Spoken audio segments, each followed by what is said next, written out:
शर्म करो ज़ावियार, शर्म करो। तुम्हें बिल्कुल भी लिहाज नहीं है कि तुमने क्या कर दिया। अरे अपने ही भाई के खिलाफ इतना बड़ा महाज खड़ा कर दिया।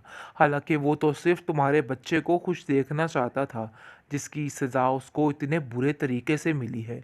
मुझे तो यकीन ही नहीं आ रहा ज़ावियार कि तुम ऐसा भी कर सकते हो। मैंने बहुत कोशिश की कि इस रिश्ते को निभाया जाए, लेकिन नहीं लगता है कि कुछ भी हो, क्योंकि मसले काफ़ी ज़्यादा ख़राब हो गए हैं। और मसला ये है सबसे बड़ा कि तुम ठीक नहीं हो, और तुम किसी के सगे नहीं हो सकते, क्योंकि तुम अपने बेटे के सगे भी नहीं हो। बात तो ये है कि सिर्फ और सिर्फ अपनी माँ की बातों पे यकीन करते हो और इसके अलावा कुछ नहीं। बस ये ही बात है जिस पर वो कहता है कि हाँ, मुझे पता है कि मैं बिल्कुल ठीक कह रहा हूँ। मुझे तुम्हारी किसी बात पे कोई भी यकीन नहीं है, क्योंकि तुम हर बात पर झूठ बोलती हो और कुछ भी नहीं है। अपने दिमाग को दुरुस्त करो। तुमने जो हरकत की है वो बहुत ही गलत की है। बस मैं तुम्हें यही कहना चाहता हूँ कि अब मैं तुम्हें एक पल के लिए भी यहाँ पे नहीं रहने दूंगा। अब ये तुम्हारा लास्ट वार्निंग है और यहाँ से चली जाओ। आगे से तानिया कहती है कि इसको कोई भी लास्ट वार्निंग देने की ज़रूरत नहीं है। इसको सीधा सीधा यहाँ से जाने के लिए कह दो, क्योंकि ये अब मज़ीद देर रहेगी तो ज़्यादा हंगामा पैदा करेगी। और वैसे भी जुनैद की वजह से मैं तुम्हें पहले ही कहती थी, मैं काफ़ी परेशान हूँ और तुम मेरी बात का यकीन नहीं करते थे। देख लो, आज तुमने अपनी आंखों से ये सब कुछ देख लिया। अच्छा हुआ जो ये सब कुछ अपनी आंखों से देख लिया, वरना मेरी बात का कौन यकीन करता। मैं तो सच्चाइयाँ बता बता के थक गई थी, लेकिन मजाल है कि तुमने मेरी बात का यकीन किया। अगर किया होता तो आज ये दिन ना देखना पड़ता, आज सारा मामला ठीक हो जाता। लेकिन जी अफसोस, अब ही आपको जाके समझ आनी थी कि आखिर नेयाब असल में क्या चीज़ है। हमेशा आपके साथ खड़ा हूँ। आप बिल्कुल इन बातों को लेके परेशान मत हो। जिस पर आप देखेंगे कि वो कहती है हाँ, ये बात तो है, लेकिन दादी की बात आपने मेरा बहुत साथ दिया है और मैं इस चीज़ को कभी नहीं भुला पाऊँगी। आपने मेरे साथ जो किया है, आपने बिल्कुल भाइयों वाली रस्म अदा की है, यानी कि पता चलता है कि वाक़ई में आप बिल्कुल मेरे भाइयों जैसे हैं। जिस पर वो कहता है कि आप फ़िक्र मत करिए, अगर भाई भी बोला है तो फ़िक्र भी कर रही हैं, ऐसा मत कीजिए। लेकिन आप देखेंगे उसको दादी की कही हुई बातें याद आती है। उस घर से निकलने के लिए जैसे कि वो मना करके गई थी, लेकिन वो फिर सोचती है कि अगर वो उस घर से ना जाती तो ये लोग तो उसको जीते जी ही मार देते, क्योंकि वो अंदर ही अंदर घुट के मर रही थी। ऐसे बद लोग उसके पल्ले पड़ गए थे कि बेचारी का कोई हाल बाकी नहीं रहा। जावियार तो ऐसे जैसे आंखें ही उसने फैली हुई थी और उसका तो बिल्कुल भी अंदाज़ा ही नहीं था कि वो इस किस्म की हरकतें करेगा जो कुछ उसने किया है। लेकिन जैसे ही आप देखेंगे कि कॉल करता है, वो जुनैद को कहता है कि जुनैद, आखिर क्या हाल है? मेरा बेटा क्यों नहीं मिल रहा? तुम कोशिश क्यों नहीं कर रहे? जाओ जाके उसको खोजो, उसको ढूँढो। मैं उसके बगैर नहीं रह सकता। जिस पर वो उसको तसल्ली देता है और कहता है कि फ़िक्र करने की कोई बात नहीं, क्यों परेशान हो रहे हैं?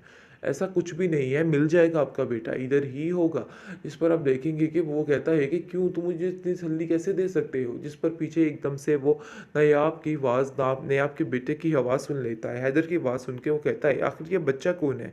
किस तरह की आवाज़ें आ रही हैं? मुझे तो कुछ समझ नहीं आ रही है। आखिर तुम किधर हो? आगे से वो कहता है कि कुछ नहीं, ऐसी कोई बात नहीं है, लेकिन टाल-मटोल करने का तो कोई फ़ायदा ही नहीं। बात वहाँ पे खुल जाती है और मज़ीद बिगड़ जाती है, क्योंकि ये लोग समझते हैं कि पता नहीं ऐसा क्या मामला तय हो गया इन दोनों के दरमियान जो ये सब कुछ हो रहा है।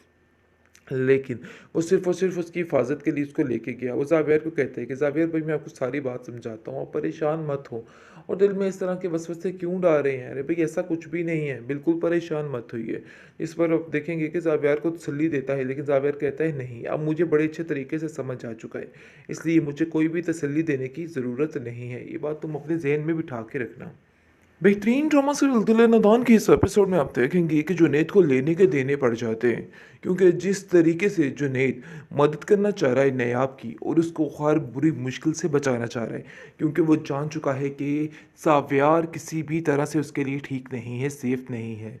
लेकिन आप देखेंगे कि बहुत ही अच्छे तरीके से उसकी मदद करने की कोशिश कर रहे हैं, बड़े ही साफ तरीके से। लेकिन ये लोग इस बात को गलत रंग देने वाले हैं और तानिया को तो ऐसे जैसे मौका मिल चुका है कि वो ज़ावियार को मज़ीद खिलाफ़ करेगी, क्योंकि जैसे ही उससे बातचीत हो रही होती है और उसको तसल्ली देता है कि भाई आप परेशान मत हो, हैदर बिल्कुल ठीक होगा। लेकिन ज़ावियार गुस्से में आग बगोला हो जाता है। दूसरी तरफ निगार मज़ीद आग बगोला कर रही होती है और कहती है कि पता नहीं इस औरत ने हैदर को किधर किया है। मुझे तो समझ ही नहीं आ रही, चाहे भाड़ में खुद मारे, जो मर्ज़ी करे, लेकिन हमारे हैदर को कुछ भी नहीं होना चाहिए। ये बात बात तो तय है कि अगर वो मिल गई तो मैं इसका वो हश्र करूँगी कि ये सारी ज़िंदगी याद रखेगी। जिस पर तानिया कहती है कि इस लड़की में इतना हौसला नहीं है कि वो अकेली ये सारा कुछ कर सके। ज़रूर उसको पीछे किसी की सपोर्ट है, जिस पर जुनैद उसको बड़े गुस्से से घूरता है और कहता है कि तुम हमारे मामलात में बार-बार क्यों बोलती हो? तुम क्यों भूल जाती हो कि मैं तुम्हें दिल से इस बात के लिए एक्सेप्ट नहीं करता कि तुम हमारे घर के मामलात में बोलो। लेकिन जुनैद बेचारा खामोश ही रहता है। इस पर ज़ावियार कहता है कि आखिर ये क्या माजरा हो रहा है? मुझे तो कुछ समझ नहीं आ रही है। जिस पर वो उसको हिमायत के लिए तानिया को भी कहता है। तानिया कहती है तुम फ़िक्र मत करो, सब ठीक हो जाएगा, परेशान होने की कोई भी ज़रूरत नहीं है। लेकिन अब की बार पक्का फ़ैसला करना और ये बात ज़हन में रखना कि तुम अब तानिया को उसको नयाब को छोड़ दोगे। हैदर को वापस ले लोगे और नयाब इस घर में नहीं रहेगी। ये बात अपने ज़हन में बिठा के रखना। इस पर वो कहता है हाँ, मैंने फ़ैसला कर लिया है और मैं ऐसा ही करूँगा क्योंकि मज़ीद अब मैं इस लड़की के साथ गुज़ारा नहीं कर सकता हूँ और उसके साथ गुज़ारा बहुत मुश्किल है। यानी कि अब जो उसने कदम उठाया है ये बहुत ही भयानक, बहुत ही बुरा कदम उठाया है। लेकिन आप देखेंगे कि जुनैद उसको तसल्ली देता है और कहता है कि परेशान होने की कोई ज़रूरत नहीं। मैं आपके साथ हूँ और हमेशा आपके साथ खड़ा हूँ। नहीं, आप आपको बिल्कुल इन इस चीज़ बातों का को लेके एहसास हो चुका परेशान है मत हो। कि जिस उसकी पर इस आप घर में देखेंगे कि वो बिल्कुल भी कहती है कोई हाँ, ये जगह बात तो नहीं है, है लेकिन और दादी की बात जगह-जगह से आपने मेरा रुसवाई बहुत का साथ ही दिया है सामना और मैं करना इस चीज़ पड़ता को है, कभी नहीं भुला क्योंकि पाऊँगी। दादी के आपने बाद मेरे साथ उसको जो उस घर किया में है, बहुत ही आपने बुरा उसके बिल्कुल साथ भाइयों किया वाली जा रहा रस्म है अदा की है। और यानी ये कि पता सलूक चलता उससे है कि बर्दाश्त वाक़ई ही में नहीं आप हो रहा है। बिल्कुल लेकिन मेरे वो भाइयों समझ जैसे ही हैं। नहीं जिस आ पर वो पा रही कहता है कि कि आप उसको फ़िक्र क्या मत करना करें, जब चाहिए भाई भी और बोला है तो क्या फ़िक्र नहीं भी करना करनी है, ऐसा चाहिए। मत लेकिन कीजिए। वो भी ये बात लेकिन आप ठान लेती देखेंगे है उसको कि दादी की वो अब कही हुई मज़ीद बातें यहाँ पे याद नहीं आती है उस घर रुकेगी, से निकलने के इसलिए लिए, वो जैसे प्लान कि वो करती मना है करके गई थी। और लेकिन वो फिर रातों-रात सोचती है कि लेकर अगर वो उस हैदर घर को से वहाँ ना से जाती, निकल पड़ती तो है, ये लोग तो उसको जिसकी वजह जीते जी से ही घर मार का देते माहौल क्योंकि पीछे वो अंदर काफ़ी ही ज़्यादा अंदर घुट के डिस्टर्ब हो मर रही जाता है। थी। जैसे ऐसे ही बहुत ही बद-इख़लाक़ लोग खुशी के उसके पल्ले साथ पड़ गए आता थे है कि बेचारे ज़ावियार का घर कोई पे हाल बाकी और नहीं कहता रहा। है कि मेरा बेटा ज़ावियार तो ऐसे किधर है? जैसे आँखें उससे ही उसने मिलने के लिए फेर ली जाता थी है, और इसका तो लेकिन जैसे बिल्कुल भी ही अंदाज़ा उसने ही जो नहीं था कि वो लड़की इस रखी हुई किस्म है, की वो हरकतें शोर करेगा जो मचाने कुछ लग उसने जाती है किया है। और कहती लेकिन है जैसे कि ही आप हैदर देखेंगे कमरे कि में कॉल नहीं है। करता है वो मुझे जुनैद तो को खुद कहता कुछ है कि समझ जुनैद नहीं आ आखिर रही क्या कि हाल आखिर है? क्या माजरा मेरा हुआ बेटा है। क्यों नहीं मुझे मिल तो रहा? तुम बिल्कुल ही पता कोशिश क्यों नहीं नहीं चल रहा कर है। इस रहे? पर जाओ ज़ावियार उसको जाके गुस्से से उसको कहता है, खोजो, उसको तुम्हारा ढूँढो। दिमाग मैं खराब हो उसके चुका बगैर है नहीं रह कि सकता। तुम्हें जिस पर इतना नहीं उसको पता है तसल्ली कि देता वो है और कहता किधर है कि गई है फ़िक्र करने और की उस कोई मेरे बात बेटे नहीं, को क्यों किधर लेके परेशान हो गई रहे हैं? है। ऐसा देखो अपने कुछ भी नहीं दिमाग है, को मिल दुरुस्त जाएगा करो। आपका बेटा, तुम इधर किस तरह ही की होगा। औरत हो और इस पर कैसे आप तुम पर देखेंगे कि भरोसा वो किया कहता जा है कि सकता है। क्यों तुम मुझे लेकिन इतनी आप तसल्ली देखेंगे कैसे कि दे निकार सकते हो? कहती जिस है पर कि पीछे देखो एकदम भाई से वो वही हुआ, नायाब की वो अपना आवाज़ खेल खेल नायाब गई के है बेटे की और आवाज़ सुन हमें लेता है। कानो हैदर की कान आवाज़ सुन खबर के वो नहीं कहता हुई है आखिर ये बच्चा कौन है?